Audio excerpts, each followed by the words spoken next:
नमस्कार, मैं हूं प्रेम कुमार। आप देख रहे हैं सत्य बहुमत। प्रेम से बोलो सत्य बहुमत।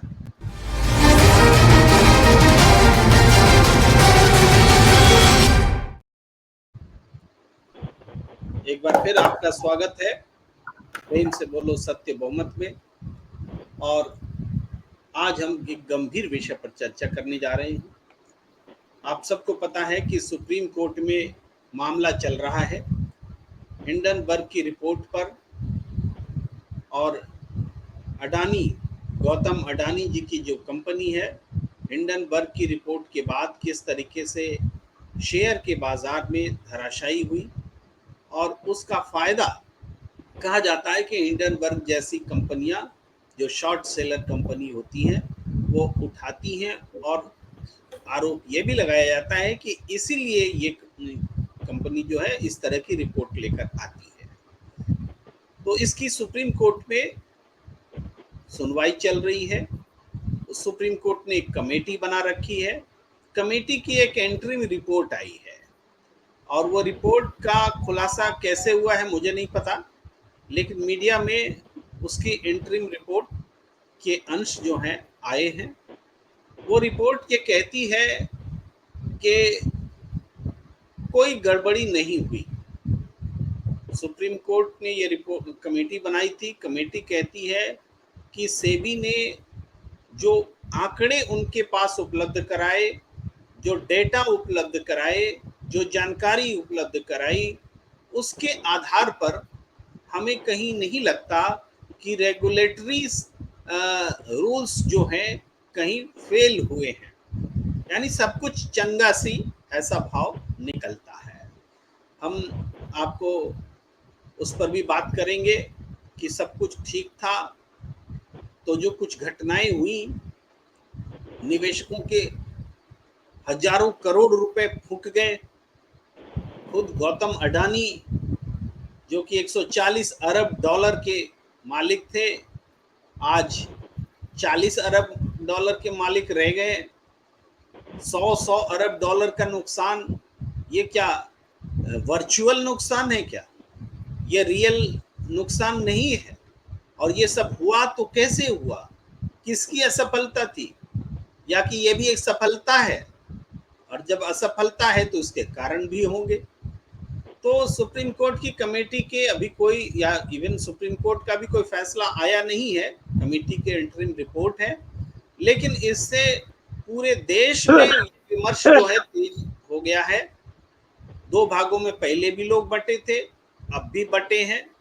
इनका कहना है, एक भाग का कहना है कि गौतम अडानी को और हिंडनबर्ग मामले में बेवजह इसको राजनीति की गई, इसमें कुछ भी गड़बड़ नहीं हुआ।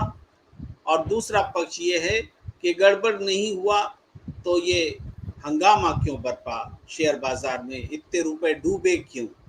तो इसी पृष्ठभूमि में आज की चर्चा है। हम अपने पैनलिस्ट साथियों से, प्रबुद्ध साथियों से आपका परिचय कराते हैं, और बहुत जल्द ही इस पर गंभीर चर्चा के साथ आप जुड़ेंगे। आपकी टिप्पणियों का भी स्वागत रहेगा। मैं स्वागत करना चाहता हूं, हमारे साथ जुड़े हैं वरिष्ठ पत्रकार अनिल गुप्ता जी। आप बहुत बहुत आपका स्वागत है। अनिल गुप्ता जी बेबाक बोलते हैं, स्पष्ट बोलते हैं, और बहुत उनकी विवेचना में एक गंभीरता होती है। हमारे साथ जुड़े हैं AK Mishra ji, political expert हैं, और नेशनल इंटरनेशनल फोरम पर अपनी राय रखते हैं। भारत का नाम देश से बाहर भी ऊंचा करते हैं। बहुत बहुत स्वागत मिश्रा जी।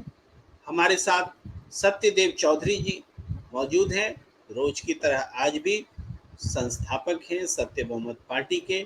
आप नियमित रूप से हर चर्चा में जो लोकतंत्र को मजबूत करने वाली बात होती है वहां तक सबका ध्यान लाते हैं, और देश के लोकतंत्र को कैसे मजबूत किया जाए इस पर आप चिंतित रहते हैं। सही मायने में लोकतंत्र के प्रहरी हैं। मैं सबसे पहले AK मिश्रा जी के पास आता हूं। मिश्रा जी, दो धाराएं मैंने कहा कि हैं। जो सुप्रीम कोर्ट की कमेटी की रिपोर्ट है, उस रिपोर्ट, इंटरिम रिपोर्ट जो आई है, आपने भी देखा होगा, पढ़ा होगा, तो उसको लेकर के आपकी पहली प्रतिक्रिया क्या है? देखिए प्रेम कुमार जी, अगर सुप्रीम कोर्ट की इंटरिम रिपोर्ट आई है और वो चीज़ें अगर सही हैं और भविष्य में रिजल्ट भी वही फाइनल रिजल्ट में ट्रांसफॉर्म होता है, तो वहाँ पे काफ़ी विद्वान लोग रहते हैं उनकी कमेटी में। उन्होंने जो कुछ भी सोचा होगा, समझा होगा, हर एंगल से इंटरनेशनल, नेशनल, फाइनेंशियल जो रूल्स एंड रेगुलेशंस है गवर्नमेंट ऑफ इंडिया के, तो हमें उनकी बात पे बिलीव करना चाहिए।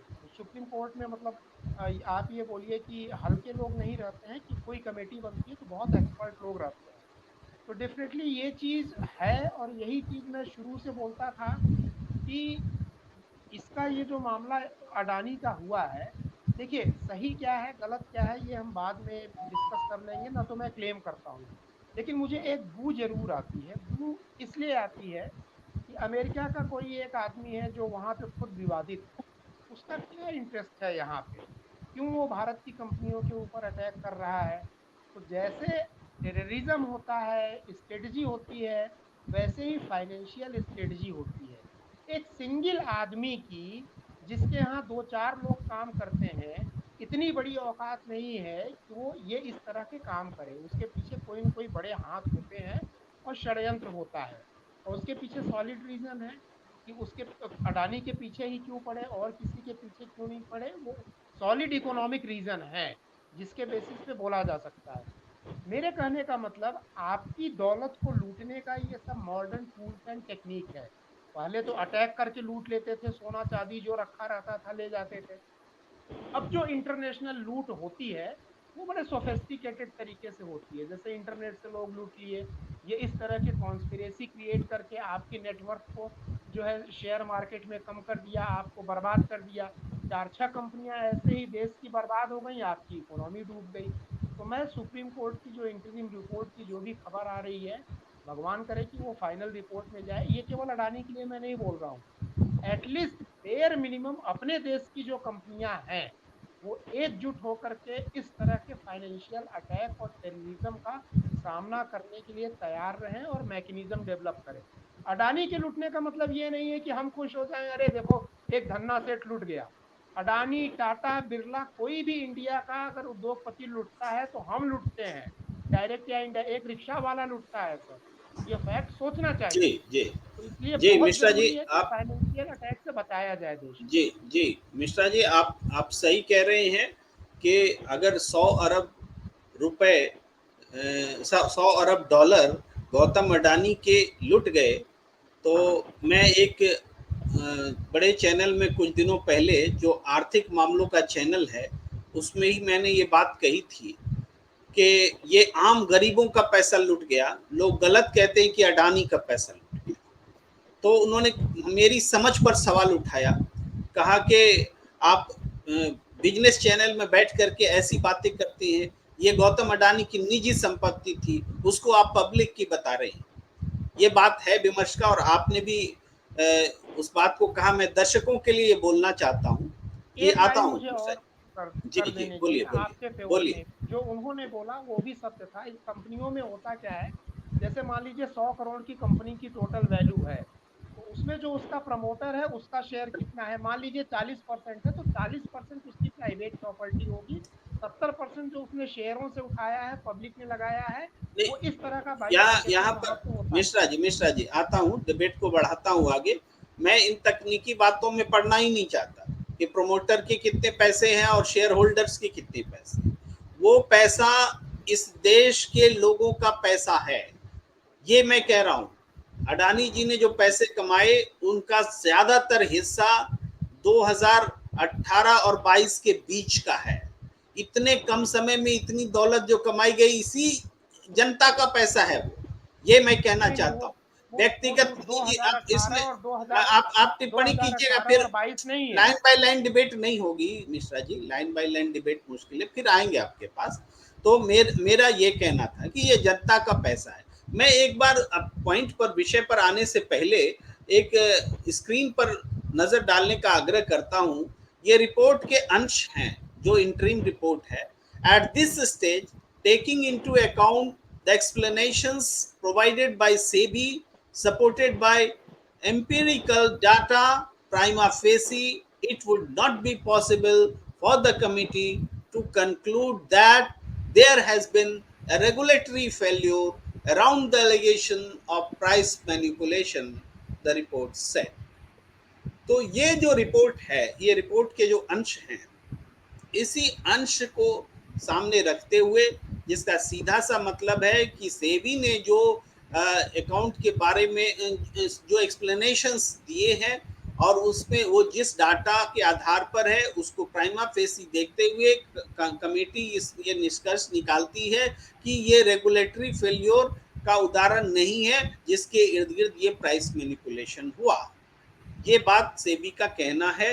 तो मैं अनिल गुप्ता जी के पास इसी टिप्पणी पर आता हूं कि अनिल गुप्ता जी, आप क्या कहते हैं इस इंटरिम रिपोर्ट पर?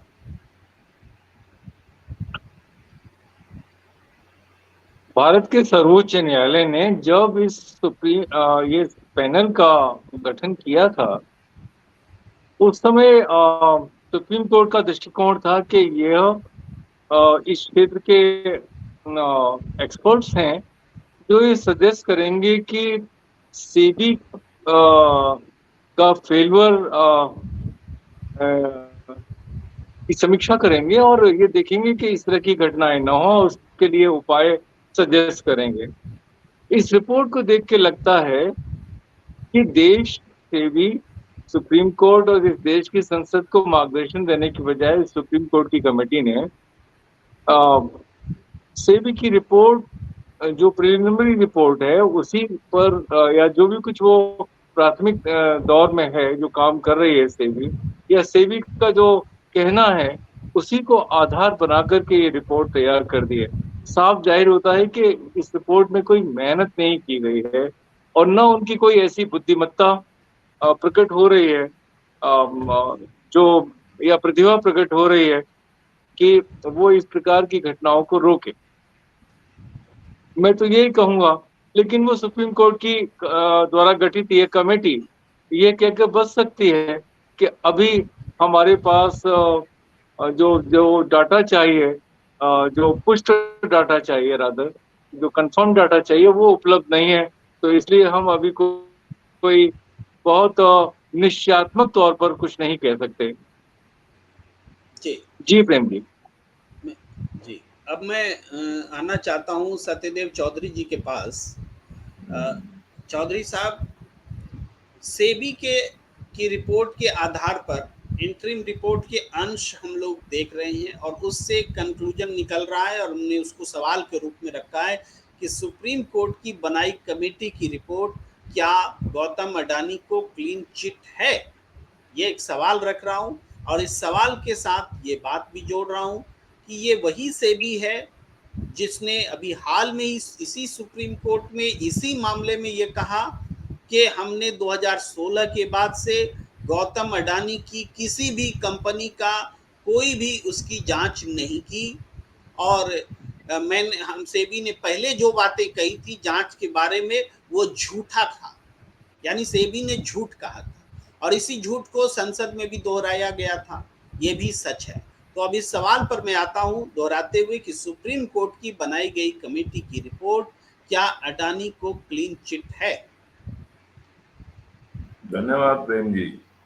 नहीं, देखिए, पहली बात तो ये है कि इस रिपोर्ट को हम क्लीन चिट नहीं मान सकते और दूसरी बात ये है कि जब हिंदुस्तान की कंपनियां विदेशी इन्वेस्टर से फंड लेती हैं तो ये तो हो ही नहीं सकता ना कि जो विदेश की जो हिंडनबर्ग कंपनी है वो तो सबको मालूम है, उन्होंने तो ये घोषणा करी थी कि भाई हम शॉर्ट सेलर हैं।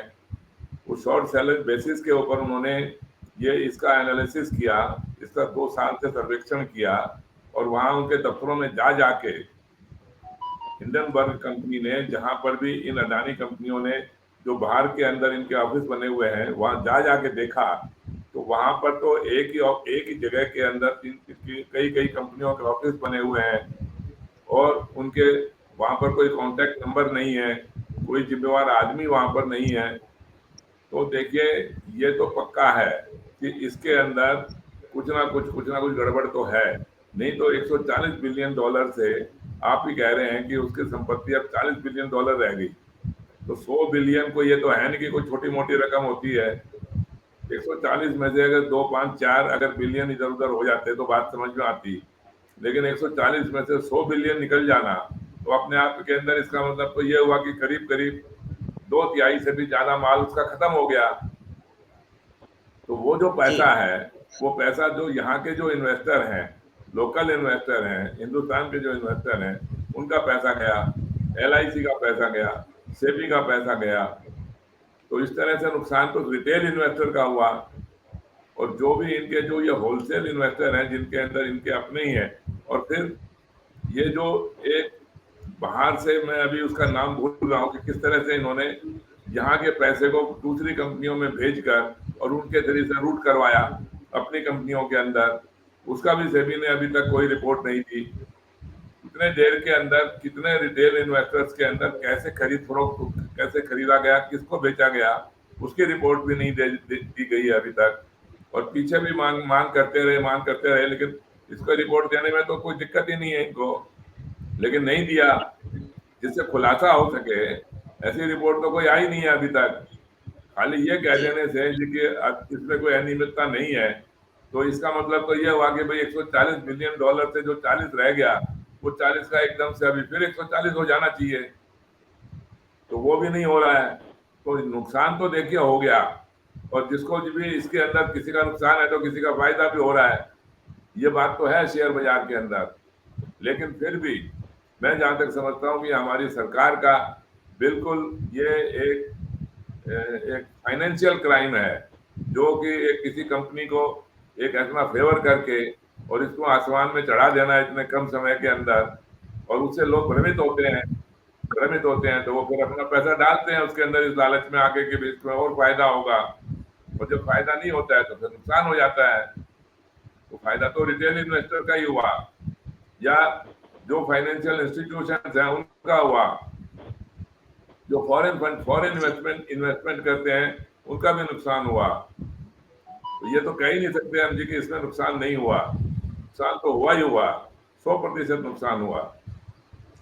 जी जी जी, मैं एक बार फिर AK मिश्रा जी के पास आता हूँ। मिश्रा जी तब भी कुछ बोलना चाह रहे थे, और इस सवाल के साथ आता हूँ कि ये जो कैपिटल है, इन्वेस्टमेंट है, शेल कंपनियां हैं जो देश से बाहर पैसे वहाँ जाती हैं, वहाँ से घूम के आती हैं, एक ही कंपनी में बारंबार लग जाती हैं। क्या हमारा लोकतांत्रिक ढांचा ऐसी वैश्विक स्तर की साजिशों से निपटने के लिए में सक्षम नहीं है क्या? जी मिश्रा जी। सक्षम है। देखिए, आक्रमण अगर बाहर से हो, उससे तो किसी भी तरह का हो, फाइनेंशियल अटैक हो, मिलिट्री का हो, आतंकवादी का हो, तो हमारा ढांचा निपट। आवाज नहीं आ रही है मिश्रा जी की।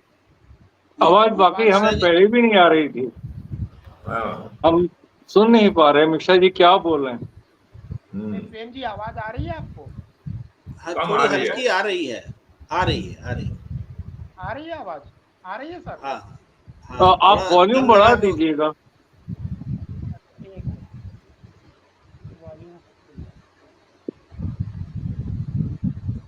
चलिए बोलिए। आ रही है। अच्छा, हाँ ठीक है। मैं ये बोल रहा था कि बाहर के जितनी भी साजिशें हों या अटैक हो, उससे हमारा ढांचा निपटने में सक्षम है। सबसे बड़ी दिक्कत ये होती है ना कि बाहर किसी ने हल्ला मचाया और हम सारे लोग अपने ही लोगों के ऊपर टूट पड़ते हैं। हम गुलाम भी हुए तो बाहरी अटैक के कारण नहीं हुए, हम इसलिए हुए कि हमें हमारे लोगों ने ही षड्यंत्र किया और बाहरी लोगों का साथ दिया। अब मैं 2-3 क्वेश्चन पूछता हूं जो मैंने शुरू में ही बोला था, ये विचारणीय प्रश्न है। हिंडनबर्ग से पूछा जाए कि तुमने कौन से ऑफिसर को कहां भेजा, जरा उसका ट्रेवल प्लान और ये सब बताओ, कितने दिन रुका, उसका नाम बताओ, कौन से अडानी के एक्स एम्प्लॉई तुम्हारे साथ थे जिसका तुमने इंटरव्यू लिया या इंफॉर्मेशन, वो ये सब चीजें कोई डिस्क्लोज नहीं करेंगे।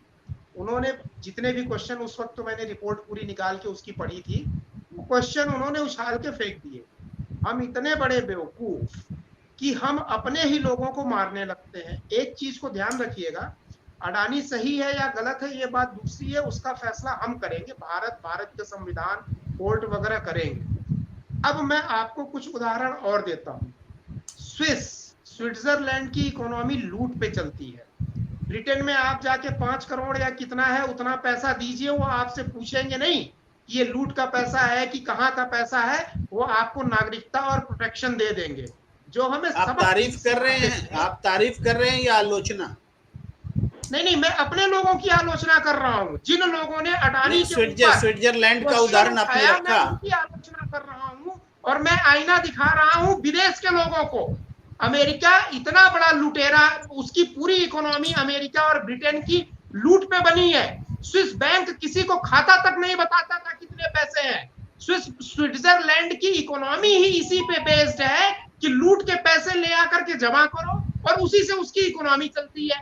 वो अपने देश के पैसे वालों को उद्योग, आज की डेट में अगर अमेरिका की किसी कंपनी पे हमला हो जाए किसी देश में एम्प्लॉय पे, अमेरिका पूरा राशन पानी लेकर के चढ़ जाता है, पूरे देश को तबाह कर देता है।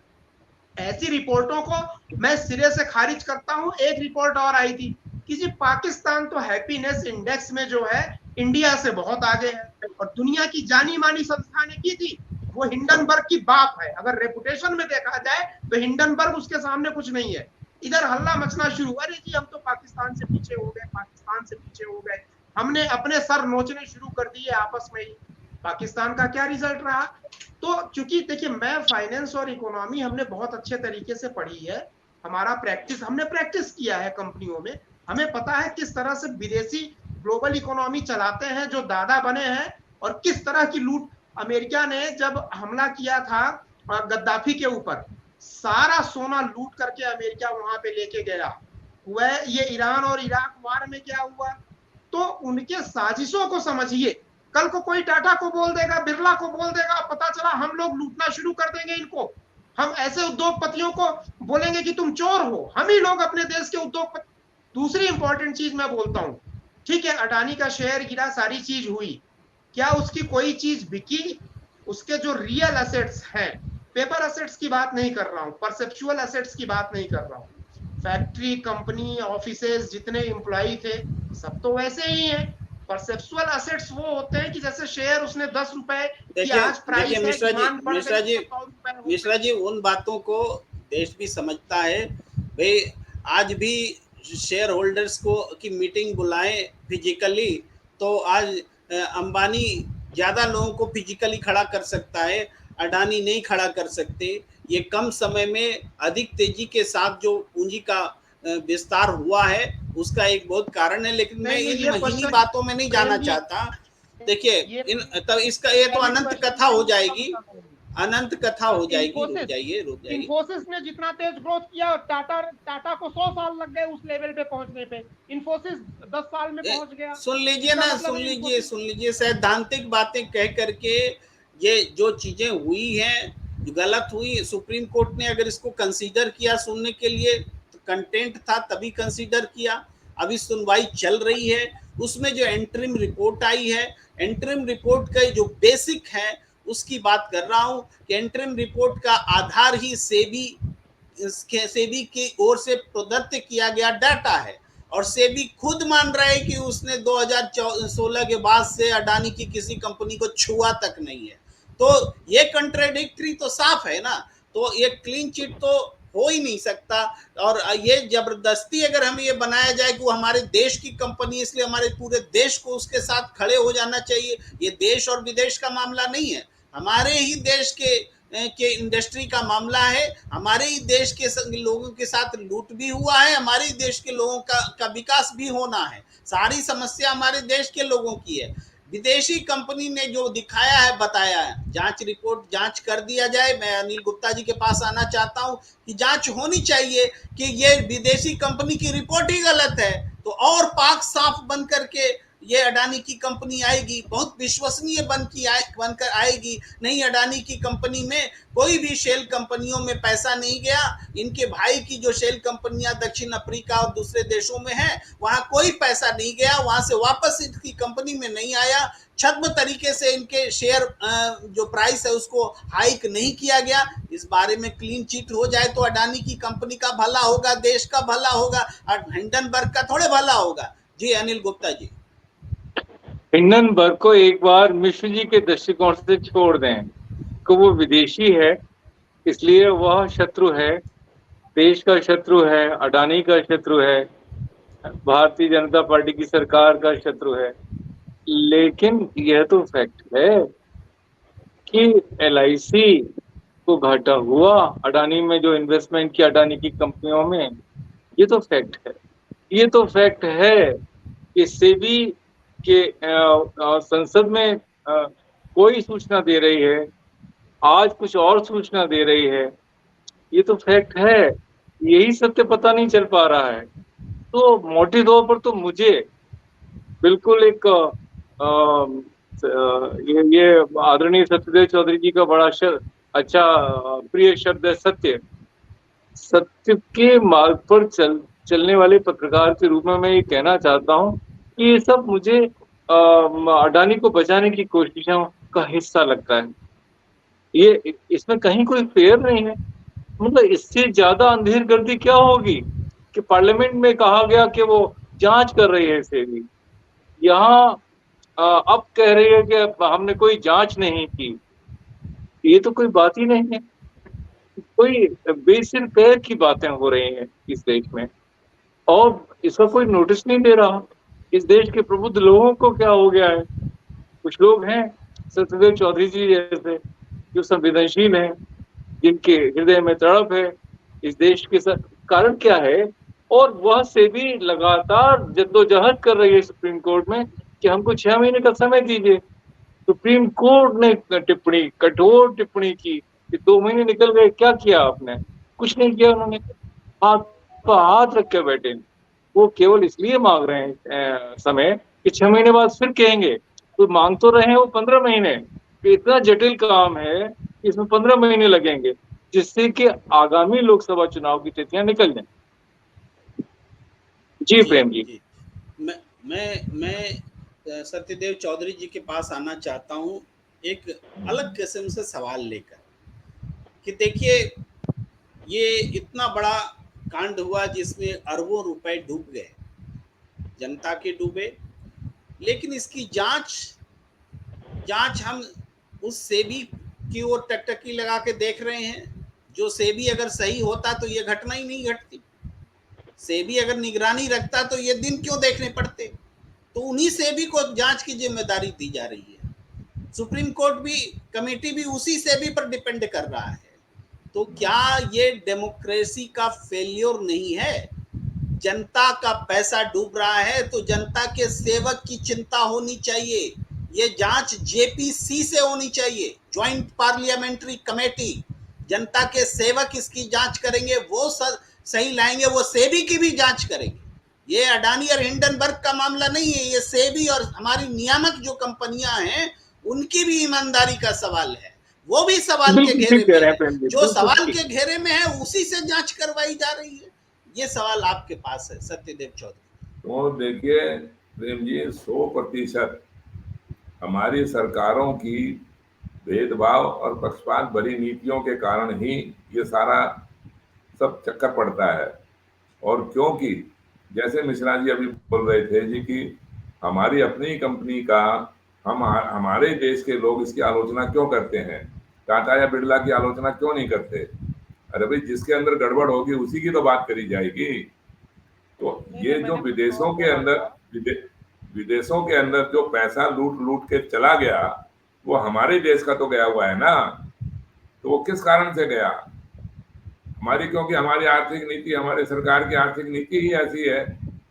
यही तो चक्कर है सारा कि भ्रष्टाचार का पैसा आप यहाँ से देश के गरीबों का लूटो, बाहर भेजो और वहां से फिर रूटिंग करके अपनी कंपनियों को फिर वापस ले आओ। इसी चक्कर की वजह से तो सारा काम खराब हुआ है ये। अब आप चाहे जेपीसी लगाओ या सेबी की इंक्वायरी करवाओ या सुप्रीम कोर्ट से इंक्वायरी करवाइए, इसमें कुछ दीपापोती के सिवाय कुछ होने वाला है नहीं। जो लोगों का पैसों का नुकसान होना था गरीबों का वो हो चुका, और जो होना है वो होगा।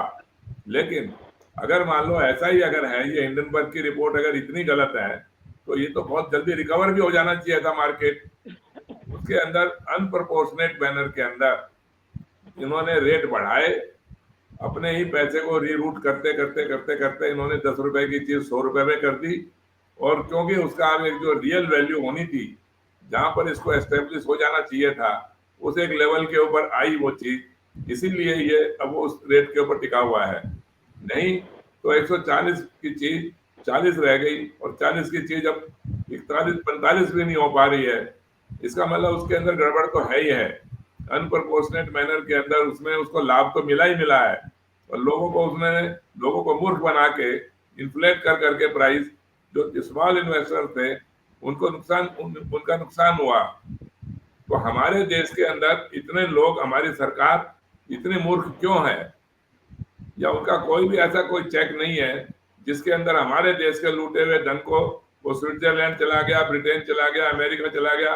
ये तो जैसे आप कह रहे हो मिश्रा जी, ऐसे मैं भी कह रहा हूं, लेकिन इसको रोकेगा कौन, रुकेगा कैसे ये मामला? ये रुकेगा तभी जब यहाँ की सरकारें अच्छी बनेंगी, सरकारें ईमानदार बने। सरकार जब तक अच्छी नहीं बनेगी, सरकार को क्योंकि खुद भ्रष्टाचार का पैसा चाहिए, इन कॉर्पोरेट घरानों से सरकार को फायदा लेके अपने इलेक्शन लड़वाने के लिए इनको उनसे उनका प्रबंधन करना है। क्योंकि चुनावों के अंदर भ्रष्टाचार का पैसा, लूटा हुआ पैसा लुटाओ, गरीबों को थोड़े बहुत मूर्ख बनाओ लोगों को, और उसके बाद में चुनाव जीत लो। ये सारा षड्यंत्र यही है, इसके अलावा कुछ भी षड्यंत्र नहीं है। और जो आप कह रहे हैं जी कि अडानी ने कोई चीज बेची नहीं, कुछ नहीं किया, तो इसकी वैल्यू कम क्यों हो गई? वैल्यू कम होने का तो कारण यही है ना कि कुछ ना कुछ उसमें गड़बड़ है। नहीं तो 140 बिलियन डॉलर की वैल्यू 40 क्यों रह गई? हाँ सुन लीजिए, मैं बता रहा हूँ।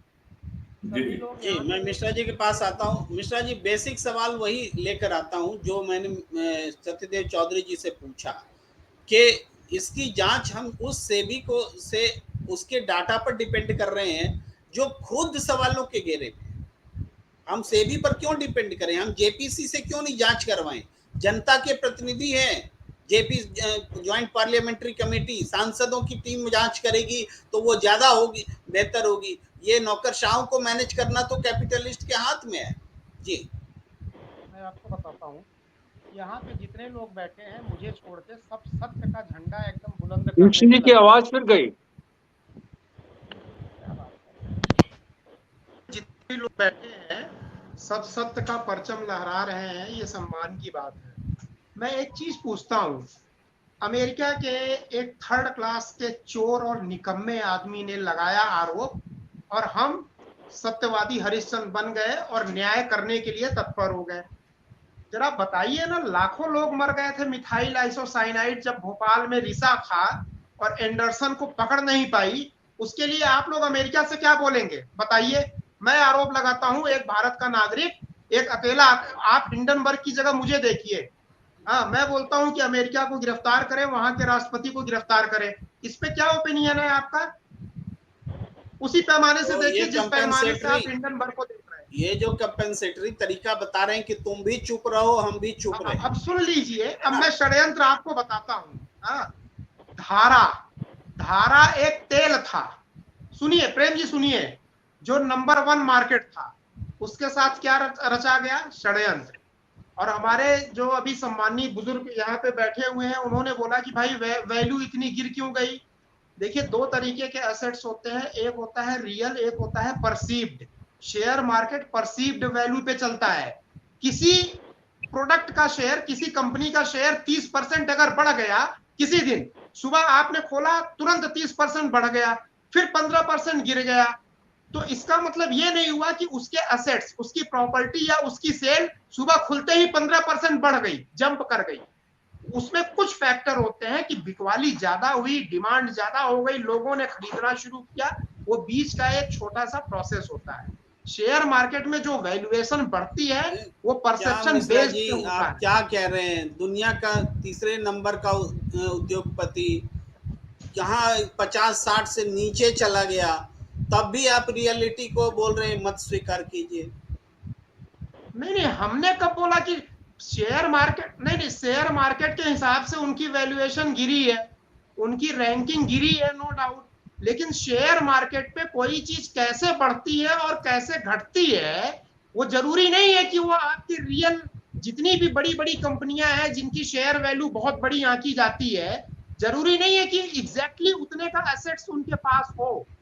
इवन डॉलर का आप ये 140 से देखेंगे, 40 तो नहीं होगा ना, रियलिटी तो मानिए अरे ना सर कि जीरो वो हो जाती है। 3 नंबर। परसेप्शन के खेल में बिना कुछ गड़बड़ ये किए हुए परसेप्शन कंपनियां नहीं, जीरो हो जाती है। एक्चुअल 40 में तो उनकी बहुत कम आप प्रॉपर्टी, बता रहे हैं। एक्चुअल में कंपनियां उनके यहाँ पे एसेट जीरो वैल्यू हो कहाँ जाती से है कहाँ चले परसेप्शन के गए? खेल में। ये कहाँ बात कर रहे हैं आप? डेली के हिसाब से बात कर रहे हैं आप। महीने में आपका क्या वैल्यू रहा वो होगा, हफ्ते में क्या रहा वो होगा, साल में क्या रहा वो हो रहा होगा, इस हिसाब से एसेट वैल्यू होंगे। सर 1 घंटे में शेयर मार्केट क्रैश होता है, 1 घंटे में। एक कंपनी नहीं, तो शेयर क्रैश होगा मार्केट तो में क्रैश जितनी मानेंगे ना, कंपनियां हम लोग हैं, कहाँ बात कर सब रहे हैं? आधे घंटे में क्रैश हो क्रैश जाती है। क्रैश होगा तो क्रैश मानेंगे ना, कि नहीं मानेंगे कि ये तो होता ही रहता है? नहीं, उसकी ऐसा क्यों? वैल्यू कम हुई हम मानते हैं। अभी इंडिया और पाकिस्तान में वार हो जाए, देखिए इंडियन शेयर मार्केट में जितनी कंपनी लिस्ट है अफरा तफरी मच जाएगी। चलिए, आपसे मेरा सीधा सवाल था कि जिस सेबी को इन चीजों की जांच करनी चाहिए थी, जिसने घोर लापरवाही की, जिसने स्वीकार किया कि हम 2016 से अडानी की किसी कंपनी को हमने हाथ तक नहीं लगाया है जांच करने के लिए, उस सेबी से हम एक्सपेक्ट कर रहे हैं जांच कि किस उनका चीज की? डाटा बहुत मंथली प्योर रिपोर्ट होगा। आती है सेबी को, जितनी लिस्टेड कंपनी है, पैरामीटर्स है, वो रिपोर्ट सबमिट होती है गवर्नमेंट के सारे डिपार्टमेंट को, जीएसटी वगैरह को, एक एक चीज की ऑडिट होती है। मिश्रा जी, ये मैंने नहीं कहा ना, सेबी ने खुद कहा है, मैं थोड़े बोल रहा हूँ कि उसने नहीं किया। सेबी अरे खुद हाँ, कह रहा है कि हमने सेबी ने जांच जो नहीं बोला, की। सेबी के सामने ऐसी कोई शिकायत नहीं आई थी, इसलिए जांच नहीं की। और बिना अब शिकायत की आई है तो जांच की क्या प्रक्रिया चल बात रही कर है। रहे हैं मिश्रा लेकिन जी? भाई क्या बात कर रहे हैं? आपने मेरे प्रश्न का जवाब नहीं दिया। एंडरसन भाग गया, लाखों लोग मर गए, आप और दो मैंने मिनट जवाब में दे दिया। मैं देखना चाहता हूँ डेविड कर कितना रहे हैं सत्यवादी जवाब आप दे हैं। दिया। मेरी पैरामीटर आप चलिए, अमेरिका के साथ बात को बनाएंगे आगे बढ़ाते हैं, जवाब मैंने अमेरिका दिया। वाली बात बताइए। मैं आप जवाब लोगों का मैंने दिया ओपिनियन जानना चाहता कि हूँ कि मैं अमेरिका को एंडरसन आप पर लोग क्या चुप। बोलेंगे। सुन लीजिए, मैंने जवाब दिया। अब आता हूँ अनिल नहीं नहीं, गुप्ता जी के अमेरिका पास। वाली बात बताइए सर। अब वही मैंने रिपीट करते हुए आता हूँ अनिल गुप्ता जी के पास कि मैंने जवाब दिया कि मैं एंडरसन पर चुप रहूंगा और मिश्रा जी अडानी पर चुप रहेंगे। दोनों जो है चुप रहेंगे, कंपनसेट करेंगे। मैं अडानी पर बोलूंगा तो वो मुझसे एंडरसन पर पूछेंगे। ये नहीं, है मैं जवाब। अडानी पे चुप अनिल नहीं हूँ, मैं अडानी की एक एक चीज पे बोल रहा हूँ। ठीक है, मैं आता हूँ अनिल गुप्ता जी के पास। अनिल गुप्ता जी, अब थोड़ी बात को आगे बढ़ाते हैं कि हम बात कर रहे थे, हम डेमोक्रेसी में रहते हैं ना, जनता के लिए कौन सोचेगा? उद्योगपति के भरोसे छोड़ दे क्या देश को? कि उद्योगपतियों की जांच करने वाली सेबी के भरोसे छोड़ दें? भाई, सेबी का मन करता है तो सहारा श्री को सालों साल जेल में बंद रखते हैं बिना किसी एक कंप्लेन के भी। किसी ने एक कंप्लेन नहीं की, लेकिन सुब्रत राय सहारा सालों साल जेल में बंद रहे। और सेबी का मन करता है तो गौतम अडानी की कंपनी को झांकते तक नहीं। तो ये तो हालात है। तो इस जांच को जनता के हित में कौन बोलेगा? इस कैसे होगी ये जांच? कैसे होगी ये निगरानी पब्लिक के पैसों की? अनिल गुप्ता जी, ये वैसे ही सवाल प्रेम जी आप मुझसे पूछेंगे मैं उत्तर दूंगा, लेकिन ये प्रश्न एक्चुअली बिल्कुल मुफीद है, अप्रोप्रिएट है मिश्रा जी से पूछने के लिए। आपने बहुत अच्छा प्रश्न उठाया, बहुत सुंदर प्रश्न उठाया कि सेबी के पास कोई शिकायत नहीं थी सहारा की, फिर क्यों उनको जेल में पहुंच गए सुब्रत रॉय जी? ये तो मिश्रा जी से पूछिए एक बार, फिर उसके बाद मैं आपके प्रश्नों का उत्तर दूंगा। उन तक सवाल जा चुका है, वो उनकी बारी आएगी, वो बोलेंगे। जी, आप अपनी राय रख लीजिए। मैं इस राय से सहमत हूँ। मुझे बहुत आशा नहीं है कि सेबी इसमें कुछ गंभीरता से कोई जांच करके दूध का दूध और पानी का पानी, जिसको के शुद्ध हिंदी में कहा जाता है, नीर क्षीर विवेक के साथ न्याय कर पाएगी। मुझे लगता है कि जेपीसी का ही गठन होना चाहिए, ज्वाइंट पार्लियामेंट्री कमेटी का गठन होना चाहिए, जो सेबी जैसी नियामक संस्था का और अदर जो बिजनेस ट्रांजैक्शंस हैं, विदेशी वित्तीय संस्थाएं हैं, उनके साथ ट्रांजैक्शन है, शेल कंपनी से आए हुए पैसे के ट्रांजैक्शंस हैं, मॉरिशस रूट का मामला है, इन सब मामलों पर की गहराई से गहनता के साथ जांच कर सके। तो मेरे ख्याल से तमाम राजनीतिक क्षेत्रों से और अन्य क्षेत्रों में जो ये मांग उठाई जा रही है कि संयुक्त संसदीय समिति इस मामले की जांच करे, मुझे लगता है कि यह स्वीकार करने योग्य मांग है और तभी इस पर फैसला हो पाएगा। हर मामले में सुप्रीम कोर्ट से ही आशा करना, सुप्रीम कोर्ट के साथ भी अन्याय है। हालांकि वो तो न्याय करने वाला मंदिर है, वो सर्वोच्च मंदिर है, लेकिन सुप्रीम कोर्ट को कुछ ज्यादा ही बोझ डाला जा रहा है कि हर काम अब सुप्रीम कोर्ट करेगा। सरकार का भी काम सुप्रीम कोर्ट करे, कार्यपालिका को भी सुप्रीम कोर्ट देखे, आर्थिक विषयों को भी सुप्रीम कोर्ट देखे। मेरे ख्याल से ज्वाइंट पार्लियामेंट्री कमेटी अभी फिलहाल इसका सर्वोत्तम उपाय है। जी जी प्रेम जी, बड़ा इंटरेस्टिंग बात आप कह रहे हैं कि निगरानी जो संस्था है उसकी भी निगरानी सुप्रीम कोर्ट करे। जो सेबी क्या है, जांच उसकी होनी चाहिए। मैं आपकी बात से सहमत हूँ प्रेम जी कि सेबी जांच के दायरे में है, सेबी की गतिविधियां संदिग्ध हैं, सेबी का झूठ पकड़ा जा रहा है। जब सुप्रीम कोर्ट पार्लियामेंट में कुछ कह रहा है, अभी सुप्रीम कोर्ट के सामने कुछ कह रहा है, बचने के लिए वो समय 15 महीने का समय मांग रहा है। उसको फटकार मिली है सुप्रीम कोर्ट से सेबी को, इतना समय आपको नहीं दिया जाता, इसलिए उनको 14 अगस्त तक रिपोर्ट देनी है। जी, केवल 14 अगस्त तक का समय दिया गया है सेबी को। मैं सत्यदेव चौधरी जी के पास आना चाहता हूं और इस बात को रखते हुए कि जो अनिल गुप्ता जी ने कहा कि सुप्रीम कोर्ट पर हम लोग बर्डन बहुत डाल रहे हैं, जो सरकार को काम करना चाहिए वो भी सुप्रीम कोर्ट उसको भी देखने लगता है। जो काम सेबी को, यानी सेबी किस लिए बनी थी कि इस तरह की जो हर्षद मेहता टाइप की जो घटनाएं होती हैं, शेयर बाजार में उथल पुथल होती है, उन सबको चेक करने के लिए, समझने के लिए सेबी बना, और फिर एक के बाद एक कांड हो गए। अब सेबी की निगरानी के लिए भी सुप्रीम कोर्ट को जागना पड़ रहा है। सेबी कह रहा है कि सेबी को सुप्रीम कोर्ट कह रहा है कि तुम रिपोर्ट दो, सेबी झूठ बोल रहा है सुप्रीम कोर्ट में, अब उस झूठ की भी जांच सुप्रीम कोर्ट करे। तो कुल मिलाकर के जवाबदेही इस देश में खत्म हो गई। और आपने बहुत सही कहा, जब सरकार का फॉर्मेशन और उसका आधार ही भ्रष्टाचार होगा, सांसदों की खरीद फरोख्त होगी और जनता का बहुमत नहीं होगा, सांसदों का बहुमत होगा, तो सरकार जब भ्रष्ट होगी, उसको चुनाव जीतने के लिए जब पैसों की जरूरत होगी, तो वो उन्हीं उद्योगपतियों के पास जाएगा ना, जिसके लिए सेबी आंखें मूंदे, जो करना है कर लो भाई, मुझे चंदा दे देना बस।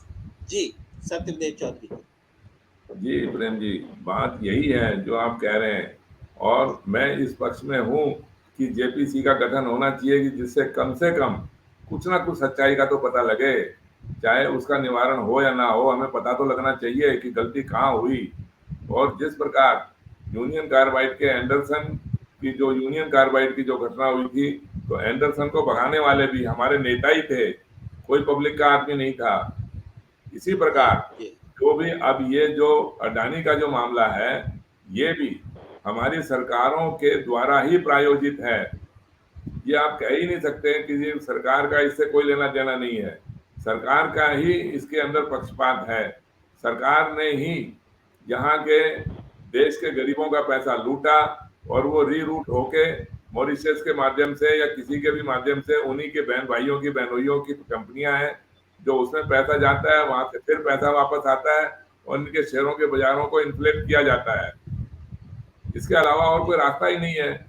जब आप विदेशियों से फंडिंग लेंगे और आप ये कहेंगे कि ये विदेशी इसकी इंक्वायरी क्यों कर रहा है, इसका एनालिसिस रिपोर्ट क्यों दे रहा है, क्या विदेशियों का अधिकार नहीं है ये?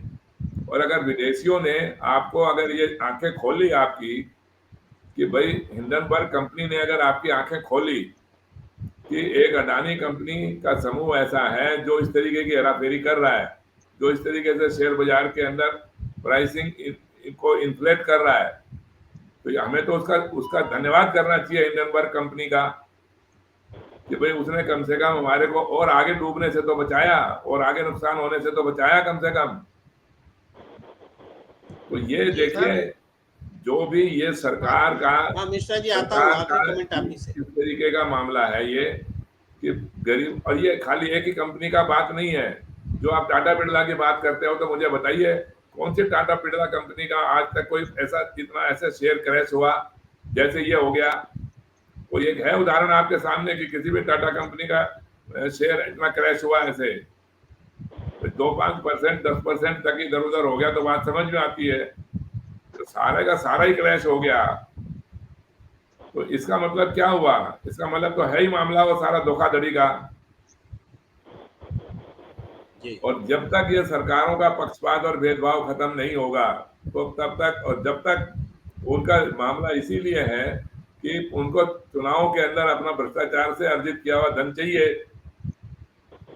शराब बांटने के लिए, पैसा बांटने के लिए, मतदाताओं को पैसा चाहिए, रैलियों का आयोजन करने के लिए पैसा चाहिए, इतना विज्ञापन करने के लिए पैसा चाहिए, मूर्ख बनाने के लिए पैसा चाहिए लोगों को। तो एक अन्य को एक दूसरा उदाहरण भी तो बताएं ना। अडानी के अलावा ये कंपनी के अंदर ऐसा हुआ, खाली एक अडानी एक ऐसी अनोखी कंपनी है कि जिसके अंदर इतना नुकसान हो जाएगा तो भी आप उसको ठीक बताएंगे। ये तो नुकसान हुआ क्यों, चाहे देश का हुआ या विदेश का हुआ। जब आप वसुधैव कुटुंबकम की बात करते हो तब आप विदेशियों को दुश्मन क्यों बताते हो? विदेशियों को तो आप मित्र बताओगे, जिन विदेशियों ने आपको आंखें खोल दी, जो आंखें बंद करे बैठे हुए थे आप। प्रेम जी। जी मिश्रा जी, आप कुछ टिप्पणी करना चाहते हैं? बगैर सवाल के साथ आपके पास आता हूँ। अभी जो सर ने बोला, अपने देश का दुर्भाग्य है, हम हिंडनबर्ग को धन्यवाद दे रहे हैं। कभी हिंडनबर्ग से हमने ये सवाल नहीं पूछा कि तुम जो बोल रहे हो वो सही है कि गलत है। और मैं दूसरी चीज बोलूंगा तो फिर वो चला जाएगा, दूसरी उस पे चला जाएगा। एंडरसन के बारे में इतनी हिम्मत किसी की नहीं है कहने की कि अमेरिका से जरा वो बोल दे, हिम्मत नहीं है। एंडरसन ने बोल दिया तो जी धन्यवाद, हमारे ऊपर एहसान कर दिया। रही बात चंदे की, तो चंदे की कमी इस देश में पार्टियों को नहीं है, वो जॉर्ज सोरस कर रहा है। एंडरसन ने जो प्रॉफिट कमाया वो जॉर्ज सोरस के थ्रू इंडिया में आ रहा है, उसने डिक्लेयर किया है। मैं इन चीजों को बोलना चाहता हूं कि हजारों साल से ये जो षड्यंत्र चल रहा है, आप जो है, अजीब बात है, हिंडनबर्ग तो रोक दीजिए ना मिश्रा जी, ये भी तो सरकार की विफलता है ना कि कोई देखिए पैसा भेज रहा है। सुप्रीम कोर्ट और ज्वाइंट पार्लियामेंट्री कमेटी पे मुझे विश्वास नहीं है। आप लोगों के हिसाब से या तो FBI या CIA जांच करे तभी सत्य सामने आएगा। अब अपने देश की संस्थाओं पे आप लोगों को विश्वास, आप लोग सीधे बोलिए ना कि FBI जांच करे या आपको तो अपने पैनलिस्ट पर विश्वास नहीं है, देश की तो बात ही नहीं। आप सुप्रीम कोर्ट और किसी की मांग मत करिए। आप लोग बोलिए कि भाई जब FBI जांच करे या CIA करे, क्योंकि हम मानसिक और वैचारिक रूप से भी गुलाम हो गए हैं। यहाँ का जो प्रबुद्ध वर्ग है वो इतना गुलाम हो गया है कि वो हिंडनबर्ग को थैंक्स बोल रहा है कि हमारी आंखें खोल दी। चलिए मैं टिप्पणी लेता हूँ सत्यदेव चौधरी जी का, उसके बाद इस चर्चा को तो फिर क्या हुआ बताइए ना। एक धोखाधड़ी करने वाले हिंडनबर्ग इंसान से आपको इतना बड़ा नुकसान हो गया, वो तो होना नहीं चाहिए था। फिर सॉरी सर, देखिए मैं करतूते बताता हूँ। ईरान और इराक का वार पूरा षड्यंत्र पे आधारित था, फ्रॉड था, अमेरिका ने करवाया था। अरे भाई अमेरिका ने, हम उसके चक्कर में क्यों फंसे हुए हैं? हम ऐसे षड्यंत्र में हिंडनबर्ग को आप धन्यवाद बोल रहे हैं, आप आभार दे रहे हैं, हमारे देश की आप धन्यवाद दे रहे हैं। कि उसने हाँ, आंखें ऐसे खोल दी आपकी। अरे बिल्कुल उसने हाँ, क्योंकि हमारी आंखें खोली। बोलने दीजिए, आपकी भी बात आ गई, अब चौधरी साहब को नहीं तो बोलने बोल दीजिए। दीजिए कि FBI या CIA से जांच करवाएं। और चंदे की कहां कमी है? जॉर्ज सोरस, उसको वेलकम करेंगे। जॉर्ज सोरस ने जो बोल दिया उसको भी धन्यवाद दे दीजिए कि हाँ भाई हमारे यहाँ पैसा दे रहा है। ये अरे आप दोहरा एक बात मापदंड को क्यों कितनी अपना बार रहे हैं रिपीट आप करेंगे? जैसे सम्मानित लोग? मिश्रा जी, एक बात को कितनी बार रिपीट करेंगे? मैंने कहा कि सोरस के की ओर से अगर यहाँ किसी पार्टी को पैसा आ रहा है तो रोकने की जिम्मेदारी केंद्र सहारा वाला सरकार की केस है मैं ना। आपको बताता हूँ। जो अब सर ने नहीं बोला भटकूंगा मैं, कि उधर अब सहारा नहीं जेल जाऊंगा। में क्यों है, देखिए, अब सहारा ने चर्चा को खत्म एक्सेप्ट करने किया का कि समय है। पैसे मुझे देने हैं। सुप्रीम सुन कोर्ट लीजिए, ने सुन बोला कि लीजिए। भाई पैसे दे दो। सहारा ने एक्सेप्ट किया था कि मुझे पैसे देने हैं। लोगों का प्रेशर था कि पैसे लौटाओ, निवेशकों का प्रेशर था, सहारा नहीं लौटा पा रही थी। इसके बाद सुप्रीम कोर्ट ने उनको जेल में रखा था। देखिए सहारा ने देखिए खुद बोला था, डेट दिया था, मैं इतने सुन दिन में लीजिए, लौटा दूंगा, सहारा के बारे नहीं में लौटाए। अनिल गुप्ता जी, मैं स्वयं सहारा परिवार में रहा हुआ व्यक्ति हूँ। हमें भी पता है, जब हमारे पूरे अकाउंट ही सीज कर लेगी सरकार तो पैसा कहाँ से लौटा देंगे? ये तो सीधी से सहारा की बात थी। एक अकाउंट आपने सीज कर लिया और फिर कहा पैसा नहीं लौटाएंगे तो जेल में रहो, तो ये तो कितना गजब की बात हो जितना गई थी ना। लौटाना था तो और कितना ठीक है, अकाउंट में ठीक था। है, ठीक है, वो भी है, लेकिन मोटे तौर पर मैं बात बता रहा हूँ। अभी सहारा पर चर्चा नहीं हो रही है, सहारा का उदाहरण रेफरेंस के तौर पर आया है। तो मैं सबकी बात का समापन करते हुए ये कहता हूँ कि ये जो मुद्दा है, इस मुद्दे पर के सुप्रीम कोर्ट में जांच चल रही है। तो कुछ मामला है तब तो जांच चल रही है। सुप्रीम कोर्ट ने कमेटी बनाई, जब सरकार ने कमेटी बनाने से सरकार खुद पीछे हट गई, कमेटी बनाना पड़ा। अब कमेटी की भी अपनी सीमा है, वो कहाँ से डेटा लाएगी? उसी सेबी के पास जाकर के डेटा मांग रही है, जो खुद नकारा साबित हुई, जिसने खुद उनके ही शब्दों में हमने जांच ही नहीं की। तो इस पृष्ठभूमि में कैसे सच आएगा, ये बड़ा सवाल है। इसी सवाल के साथ हम आपको छोड़ जाते हैं। आप तमाम पैनलिस्ट का बहुत बहुत आभार। ए के मिश्रा जी, अनिल गुप्ता जी, सत्यदेव चौधरी जी, हम फिर अलग अलग विषयों पर आते रहेंगे। जनता के साथ